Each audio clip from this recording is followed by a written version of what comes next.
समय की बात है जब भगवान शिव के पास कोई वाहन न था। उन्हें पैदल ही जंगल पर्वत की यात्रा करनी पड़ती थी।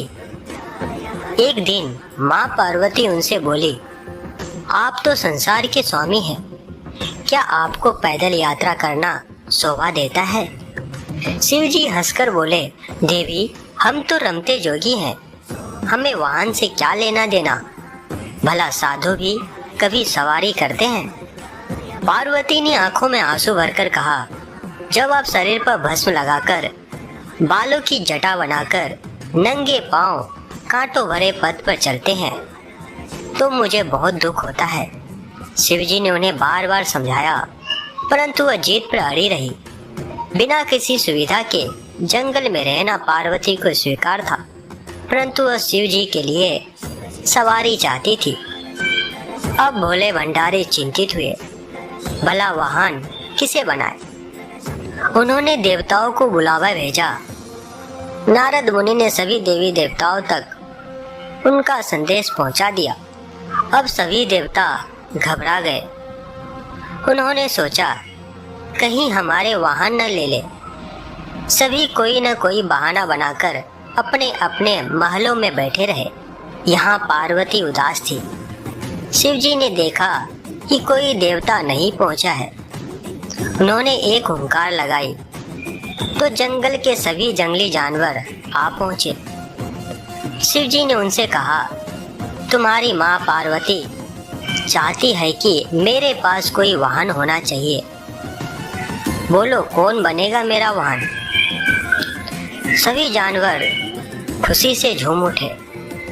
फिर एक छोटा सा खरगोश आगे बढ़ा। उसने कहा, भगवान मुझे अपना वाहन बना ले, मैं बहुत मुलायम हूँ। इसे देख सभी जानवर हंस पड़े। फिर शेर गरज कर बोला, मूर्ख खरगोश, मेरे होते तेरी जुर्रत कैसे हुई सामने आकर बोलने की। फिर बेचारा खरगोश चुपचाप कोने में बैठकर गाजर खाने लगा। फिर शेर हाथ जोड़कर बोला, प्रभु मैं जंगल का राजा हूँ, शक्ति में मेरा कोई सामना नहीं कर सकता, मुझे अपनी सवारी बना ले। उसकी बात समाप्त होने से पहले हाथी बीच में बोल पड़ा। हाथी बोला, मेरे अलावा और कोई इस काम के लिए ठीक नहीं है प्रभु। मैं गर्मी के मौसम में अपनी सूंड में पानी भरकर महादेव को नहलाऊंगा। फिर क्या जंगली सुअर भी किसी से कम था। वह भी अपनी थुथुन हिलाते हुए कहने लगा, शिवजी मुझे सवारी बना लो, मैं साफ सुथरे रहने की कोशिश करूंगा। कहकर वो अपने शरीर की कीचड़ चाटने लगा। फिर कस्तूरी हिरण ने नाक पर हाथ रखकर कहा, छी कितनी बदबू आ रही है, चल भाग यहाँ से। मेरी पीठ पर तो शिवजी सवारी करेंगे। इसी तरह सभी जानवर अपना अपना दावा जताने लगे। फिर शिवजी ने सभी को शांत कराया और बोले, कुछ ही दिनों बाद मैं सब जानवरों से एक चीज मांगूंगा, जो मुझे वह ला देगा वही मेरा वाहन होगा। नंदी बैल भी वहीं खड़ा था।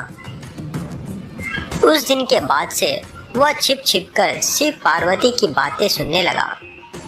घंटों भूख प्यास की परवाह किए बिना वह छिपा रहता था। एक दिन उसे पता चल गया कि शिवजी बरसात के मौसम में सूखी लकड़ियों की मांग करेंगे, तो उसने पहले ही सारी तैयारी कर ली। फिर कुछ दिनों बाद बरसात का मौसम आया। सारा जंगल पानी से भर गया था। ऐसे में शिवजी ने सूखी लकड़ियों की मांग की तो सभी जानवर एक दूसरे का मुंह ताकने लगे।